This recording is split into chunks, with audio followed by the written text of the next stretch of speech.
میں بلدیہ ٹاؤن گیا، میں عیدی سینٹر گیا، وہاں پر فیصل عیدی صاحب سے میری ملاقات ہوئی. پھر وہاں پر ایک جگہ ہے، وہاں پر میں وہاں پر گیا جہاں پر کچھ بچے فوت ہو گئے تھے، اور سائما اسکوائر وہاں پر ان کے ہاں ان کے جو بزرگ ہیں گھر والے، ان سے تعزیت کی، فاتحہ کی وہاں پر. اور پھر رات کو میں نے اپنا نارتھ نازم آباد وہاں پر میں گیا، اور پھر رات کو پھر میں نے جو کراچی کے جو کاروباری حضرات ان سے ملاقات کی. تو بارشوں نے یقیناً وہاں پر ایک تباہی مچائی، اور ہر طرف سڑکیں ٹوٹ ٹوٹ کا شکار ہیں، لوگوں کے گھر پانی میں بہہ گئے، لوگ اللہ کو پیارے ہو گئے، اور بعض علاقوں میں ابھی بھی پانی کھڑا ہے. وہاں پر یقیناً سندھ کی حکومت نے وہاں پر جو بھی وہ کوشش کر سکتے ہیں وہ کوشش کرتے رہے، لیکن جو بدقسمتی کی بات ہے کہ وفاق کی طرف سے لفاظی سے کام لیا گیا، سیاست کی گئی، لیکن جو اصلی جو ان کی ذمہ داری تھی کہ سندھ حکومت کے ساتھ اور دوسرے اسٹیک ہولڈرز کے ساتھ مل کر مشاورت کے ساتھ فی الفور جو حفاظتی اقدامات کرتے، اور جو بھی ان کو بوٹس چاہیے تھیں، ان کو ہیلی کاپٹرز چاہیے تھے، جو بھی ان کی ضروریات تھیں، وہ وزیر اعظم کا کام تھا کہ ایسے موقع کے اوپر خود وہ کراچی میں بیٹھتے اور سندھ حکومت کے ساتھ چیف منسٹر کے ساتھ مل کر وہ یہ سارے کام کرتے کراچی کے اندر اور اندرون سندھ میں. تو پوری قوم اس کی تحسین کرتی، اور کوئی گنجائش نہ ہوتی کہ کوئی بھی تنقید کر سکتا، لیکن بدقسمتی سے ایسا نہیں ہوا، اور یعنی سیاست کے نظر کر دیا گیا سارا معاملہ، اور عوام کو وہ پانی میں تنہا چھوڑا گیا. میں نے کل کراچی میں کہا تھا کہ میں یہاں پر سیاست نہیں کرنے آیا، سب کو مل کر اس موقع کے اوپر حالات کی نزاکت کو جانتے ہوئے سب کو مل کر ہمیں کراچی اور سندھ کے عوام کی خدمت کرنی چاہیے. اور میں نے وہاں پر اپنے پارٹی کے جو صدر ہیں، جنرل سیکرٹری ہیں، تنظیموں کو میں نے اپنی طرف سے بھی اور میاں صاحب کی طرف سے بھی ان کو ہدایات دی ہیں کہ وہ دن رات اپنے آپ کو معمور کریں عوام کی خدمت کے حوالے سے.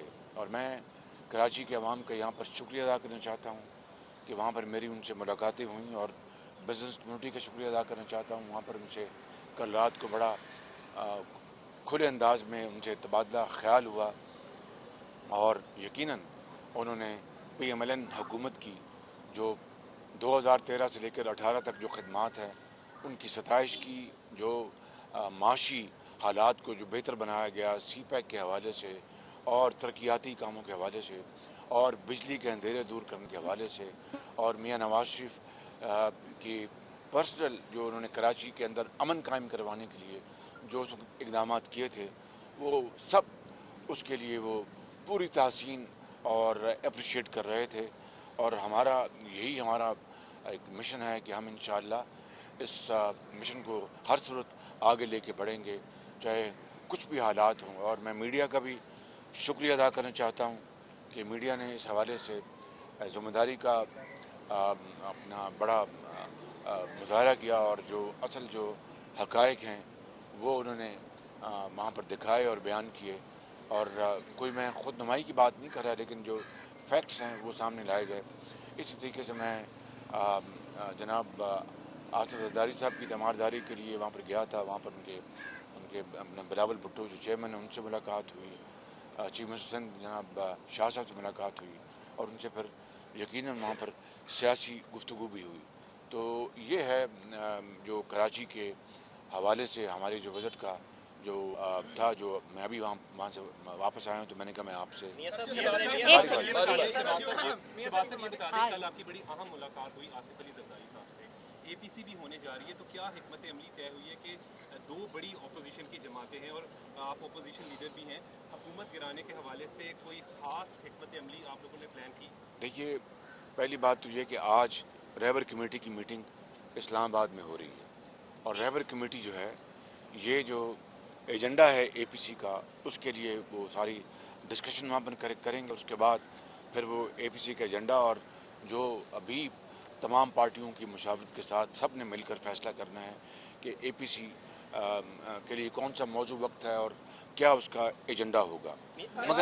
मगर मैं यहाँ पर ये बात अर्ज़ करना चाहता हूँ कि आज मैंने अखबारात में मैंने पढ़ा कि जो वज़ीर-ए-आज़म इमरान खान नियाज़ी कह रहे हैं कि जो अपोजिशन जो है वो फैटफ के ऊपर जो हिंदुस्तान की जो है आवाज़ जो है वो मिला रही, उसके साथ अंदाज़ा करें ज़रा।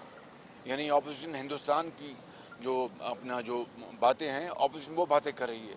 ये कौन शख्स कह रहा है जिसने कहा था कि मैं मोदी को फ़ोन कर रहा हूँ और मेरी फ़ोन कॉल नहीं उठा रहा? ये कौन शख्स कह रहा है कि अपोजिशन जो है वो हिंदुस्तान की नुमाइंदगी कर रही है? वो शख्स कह रहा है जिसने ये कहा था कि मोदी अगर इलेक्शन जीतेगा तो कश्मीर का मसला हल होगा। ये कौन शख्स ये बात कर रहा है जिसका नाम इमरान खान नियाज़ी है कि अपोजिशन जो है वो हिंदुस्तान की ज़ुबान में बात कर रही है कि जब ये अमेरिका से लौटे तो कहा था कि मैं वर्ल्ड कप जीत के आ रहा हूँ। अंदाज़ा करें कि यू टर्न की ये तो वाकई उसके मास्टर हैं, ये उससे भी कई गुना आगे निकल चुके हैं। और यानी और फिर कंटेनर पर खड़े होके क्या क्या बातें की, गद्दारी के इन्होंने किस तरह जो इल्ज़ामात लगाए और क्या कुछ नहीं कहा। आज वो शख्स ऑपोजिशन को ये कह रहा है कि ऑपोजिशन तो असेंबली के फ्लोर के ऊपर जब मोदी ने अगस्त 2019 में कश्मीर के ऊपर जो नाजायज़ कब्ज़े को और लॉकडाउन को आगे बढ़ाया तो सबसे ज़्यादा शोर इसके ऊपर और एहतजाज ऑपोजिशन ने किया और कहा कि अपना इमरान खान साहब अपना हक अदा करें। आज उस ऑपोजिशन को आज ये कह रहे हैं। और फिर जब हम महंगाई की बात करते हैं, जब हम कराची के अंदर वज़ीर-ए-आज़म इमरान खान की बदतरीन नाकामी की बात करते हैं, आज तक वहाँ पर वो नहीं पहुँचे। हालांकि अगर कोई और वज़ीर-ए-आज़म होता, मियाँ नवाज शरीफ होते, वो वहाँ पर कराची में उन्होंने डेरे लगाए होते और सिंध हुकूमत के साथ मिलकर ये तमाम जो इमदादी कामों की हम सब मिलकर निगरानी कर रहे होते। आज तक वो कराची नहीं गए। और जब कराची की उनकी नाकामी की बात करें कि ये एनओरो मांगते हैं, जब महंगाई की बात करते हैं तो ये एनओरो मांगते हैं, जब इनके अंदर जो बैठे हुए हैं जो वज़ीर और मुशीर जो उनकी जब करप्शन की बात करते हैं, चाहे वो चीनी के स्कैंडल के हवाले से हो, चाहे वो आटे के स्कैंडल के हवाले से हो, चाहे वो तेल की कीमतें दुनिया में वो इस वक्त ज़मीन पे आ गिरी। आज पाकिस्तान में तेल और डीजल कीमतें आसमान से बातें कर रही हैं, उसकी बात करते हो एनओर की बात करते हैं, गुर्बत की बात करें तो एनओर की बात करते हैं, बेरोज़गारी की बात करते तो एनओर की बात करते हैं। ये है इस हुकूमत का ये किरदार। तो मैं चाहता था कि ये जो इल्ज़ाम उन्होंने भौंडा और ज़्यादती की उसके हवाले से जब उन्होंने बात की तो मैंने कहा कि मैं इसका जवाब आपको ज़रूर दूँगा। एक सेकंड, एक मिनट, उस्मान आप बारी बारी अदनान में देती हूँ, अदनान में देती हूँ इसके बाद। मियां साहब, आप समझते हैं कि इस वक्त हुकूमत तो नाकाम है, क्या ऐसा नहीं लगता कि ऑपोजिशन भी बहुत सुस्त है कि वो उस तरह की एहतजाजी तहरीक नहीं चला रही कि लोगों की आवाज़ बन सके? और दूसरी चीज़, कल भी एक कोर्ट का डिसीजन था कि उन्होंने मियां मोहम्मद नवाज शरीफ को कहा सरेंडर करें। आज भी एक कोर्ट का डिसीजन है कि मियां नवाज शरीफ के नाकाबिल ज़मानत गिरफ्तारी वारंट जारी करते हैं। उनकी तमीज़ में नसाद हुकूमत की तरफ से ऐसा कोई अमल नहीं आ रहा कि वो कहे कि यार ठीक है, इंसानी बुनियादों पर। देखिए, ये ऑपोजिशन सुस्त रवि का शिकार तो नहीं है। हम ऑपोजिशन में हैं। हम कराची में कल सुबह से लेकर रात 12 बजे तक कराची की गलियों और सड़कों में हम फिरते आवाम को मिलते रहे। वज़ीर-ए-आज़म तो कहीं नज़र नहीं आया, उनकी हुकूमत तो कहीं नज़र नहीं आई। तो ये मैं समझता हूँ कि और ये कोई पॉइंट स्कोरिंग नहीं, ये हमारा फ़र्ज़ है, हमारी ज़िम्मेदारी है कि हम कराची के और रोशनियों का शहर है कराची। कराची पाकिस्तान का सबसे बड़ा शहर है। कराची पाकिस्तान का गेटवे है। कराची पाकिस्तान की जो मईशत है उसकी रीढ़ की हड्डी है। कराची ने पाकिस्तान के तमाम सूबों के और आज़ाद कश्मीर के और गिलगित बल्तिस्तान के लोगों को एक माँ की तरह वहाँ पर अपनी गोद में लिया हुआ है और लाखों करोड़ों लोगों को वो को रोज़गार देता है। कराची के अंदर जो टैक्स जमा होता है वो पाकिस्तान की सबसे बड़ी कॉन्ट्रीब्यूशन कराची शहर की, उसको इग्नोर करना तो सरासर जुल्म और ज़्यादती है। और आपने जो दूसरा सवाल किया कि मियाँ नवाज शरीफ, मैंने पहले भी अर्ज़ किया, कोर्ट्स का जो हुक्म है वो सर आंखों पर, लेकिन और कब हम कोर्ट से भागे मुझे बताइए कि मियाँ नवाज शरीफ जेल में कैद बंद की, सॉलिटरी कन्फाइनमेंट की वो सोबतें बर्दाश्त करते रहे, मैं बर्दाश्त करता रहा माजी में भी, अभी हालिया दौर में भी। और फिर मेरी जो एक एक्टिविटी है, इमरान खान नियाज़ी को बहुत इसकी अपना भाई बात सुनना, इमरान खान नियाज़ी इसकी बहुत इसको तकलीफ़ है कि ये अपना आ रहा है जा रहा है, तो इसको किस तरीके से मैंने बंद करना है। अल्लाह के हाथ, मैं पाकिस्तानी हूँ, अल्लाह के हाथ में है। मेरा मेरी जो भतीजी है उसने जेल काटी, मेरा बेटा जेल काट रहा है। मियाँ साहब भी जब उनको डॉक्टर्स वहाँ पर ना इजाज़त देंगे वो पेश होंगे, तो इसमें कोई दो राय नहीं होनी चाहिए, किसी को कन्फ्यूजन नहीं होना चाहिए। जी अदनान एक मिनट अदनान बात, अदनान बारी। कौमी असम्बली में ये बात की थी कि अपोजिशन को इमरान खान ने चुनवा दिया दिमाग में। आप ही बताएं कि हुकूमत में बैठे हुए लोग करप्शन नहीं कर रहे, क्या वो सारे पाक हैं, क्या वो फरिश्ते हैं? मैंने यही कहा ना जी कि उनकी आधी काबीना से ज़्यादा लोग वहाँ पर करप्शन के अपने स्कैंडल हैं, उनको पूछने वाला नहीं।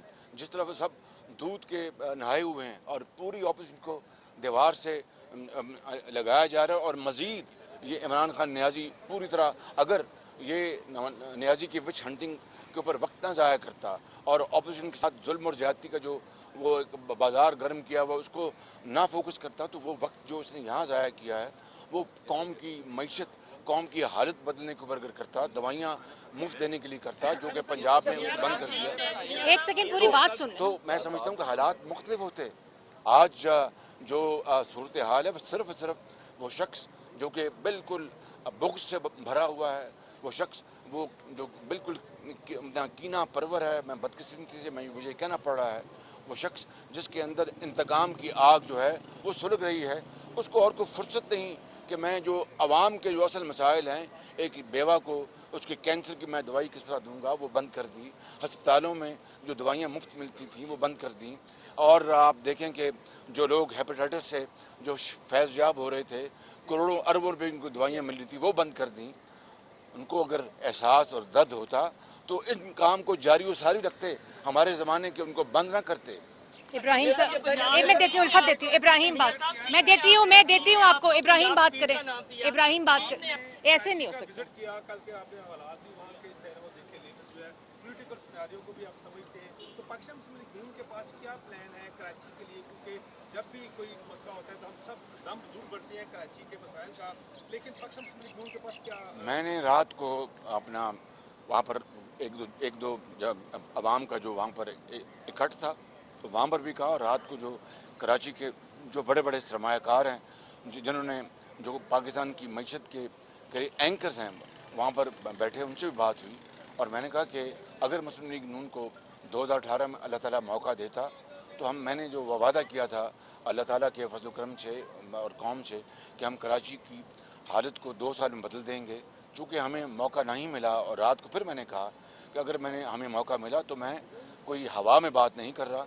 पंजाब में मियाँ नवाज शरीफ की लीडरशिप में जो हमने काम किया उसके तजर्बे की बुनियाद पर हम कह सकते हैं कि कराची की सूरत हाल हम 2-3 साल में यकसर बदल देंगे।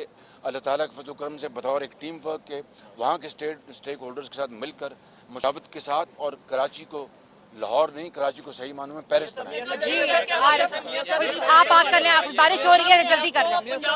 एक सेकंड, आपको पंजाब स्टेट का नाम दिया, सी पैक को मुस्लिम लीग नून देकर चली।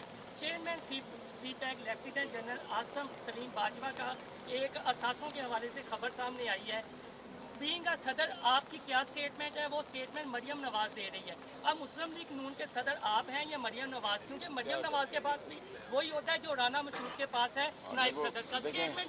बस हो गई ना सवाल जवाब दे। कराची में इसका जवाब दिया। फिर सुनने भाई, मैं नवाज शरीफ ने अपने आप को एहतसाब के लिए पेश किया, मैंने पेश किया, मरीम नवाज ने पेश किया, हमदा ने पेश किया। तो अगर हम पिछले 30 साल से एहतसाब भुगत रहे हैं तो जो हुकूमती जो भी ओहदेदारान है कोई भी हो, उनको हिसाब देना पड़ेगा। आखिरी सवाल, उल्फत बात कर रहे हैं, आखिरी लास्ट क्वेश्चन। कि मुस्लिम लीग नून के बहुत से लीडरों ने, इवन आपके कायद ने, आपने, मरियम नवाज साहब ने, सब ने जेल काटी, सब रिहा भी हो गए, जमानतों पे हो गए। हमजा शहबाज साहब हमजा शहबाज साहब ने ऐसा क्या कसूर किया कि वो अभी तक जेल में है? क्या आपको कहीं पे तोड़ना चाहती है? वो इसलिए कोई ताकत? इसलिए कि वो शहबाज शरीफ का बेटा है, वरना आप साद रफीक को देखें, सलमान रफीक साहब को देखें, राना सनाउल्लाह साहब को देखें, आप शाहिद अब्बासी साहब को देखें, आप एहसन इकबाल साहब को देखें, इन सब ने जेलें भुगती हैं। आज चीमा आज भी जेल में है और लोगों ने जेलें भुगती हैं। सिर्फ ये सारा कुछ अपोजिशन को दीवार से लगाने के लिए किया जा रहा है। इंशाअल्लाह हम अल्लाह ताला के आगे झुकते हैं, इनके आगे नहीं झुकेंगे। Thank you.